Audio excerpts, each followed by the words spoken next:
بسم اللہ والحمد للہ والصلاة والسلام علی رسول اللہ اما بعد۔ خواب کیا چیز ہے؟ خوابوں کی حقیقت کیا ہے؟ اب سوال یہ ہے کہ خواب کیوں آتے ہیں؟ جدید سائنس تو اس کے بارے میں خاموش ہے۔ کئی ڈاکٹرز حضرات سے اس کے بارے میں سوال کیا تو کہنے لگے ہم تو وہی چیزیں بتا سکتے ہیں جو آدمی حالت بیداری میں دیکھے، اندیکھی چیزوں کے بارے میں ہم کیا بحث کریں۔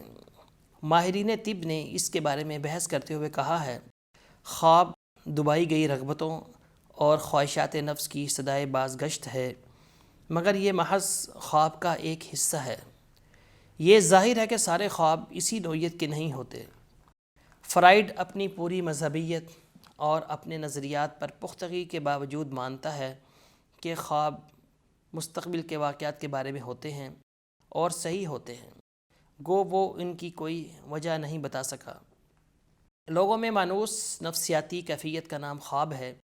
مفکرین اور اہل علم نے تاریخ کے ہر دور میں خواب کی تشریح اور اس کے اسباب کی معرفت حاصل کرنے کی کوشش کی ہے۔ چنانچہ خواب کی مختلف تشریحات کی گئی ہیں۔ کچھ خواب ان احساسات کا نتیجہ ہوتے ہیں جو انسان نیند کے اندر محسوس کر رہا ہوتا ہے۔ اس طرح کے احساسات کبھی تو اس کے حواس پر اثر انداز ہونے والے خارجی اسباب کا نتیجہ ہوتے ہیں، کچھ خواب ان احساسات کا نتیجہ ہوتے ہیں جو انسان نیند کے اندر محسوس کر رہا ہوتا ہے۔ اس طرح کے احساسات کبھی تو اس کے حواس پر اثر انداز ہونے والے خارجی اسباب کا نتیجہ ہوتے ہیں، اور کچھ خواب بیداری کی حالت میں مسلسل کسی فکر میں مشغولیت کا نتیجہ ہوتے ہیں۔ کچھ خواب بیتے ہوئے واقعات کی یاد دلاتے ہیں۔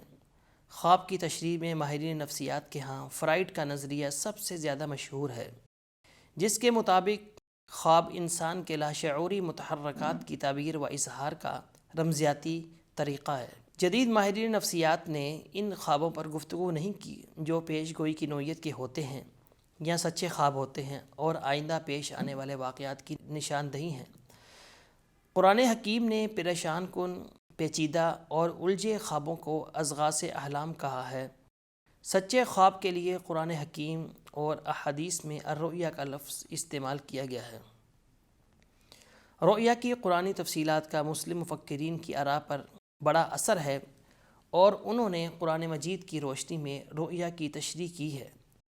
علامہ آلوسی رحمہ اللہ نے اپنی تفسیر میں ابن مردوے کے حوالے سے سلیم بن عامر سے نقل کیا ہے کہ سیدنا عمر بن خطاب رضی اللہ تعالی عنہ نے فرمایا، خواب بھی عجیب چیز ہے۔ انسان رات کو ایسی چیزیں دیکھتا ہے جس کا خیال تک بھی اس کے دل میں نہیں گزرا ہوتا، اور اس کا خواب حقیقت بن کر سامنے آ جاتا ہے، جبکہ ایک انسان خواب دیکھتا ہے لیکن اس کی کوئی حقیقت نہیں ہوتی۔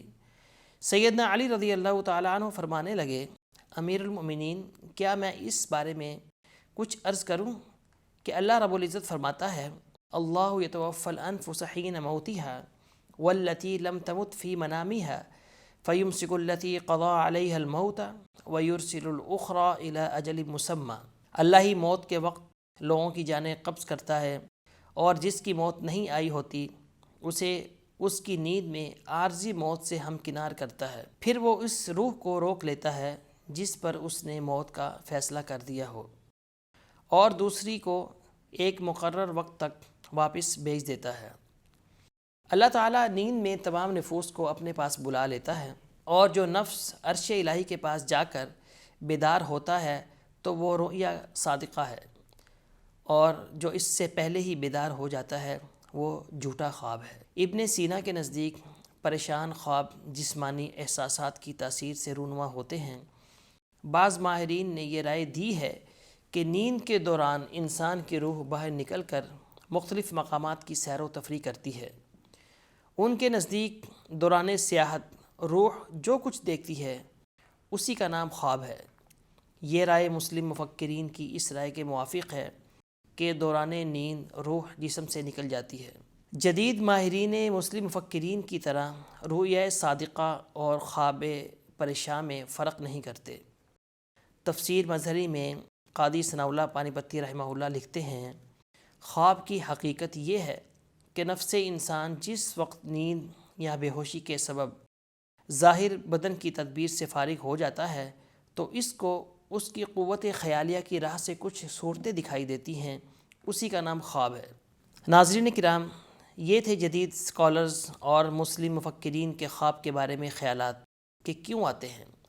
اصل حقیقت حال بس اللہ رب العزت ہی جانتا ہے۔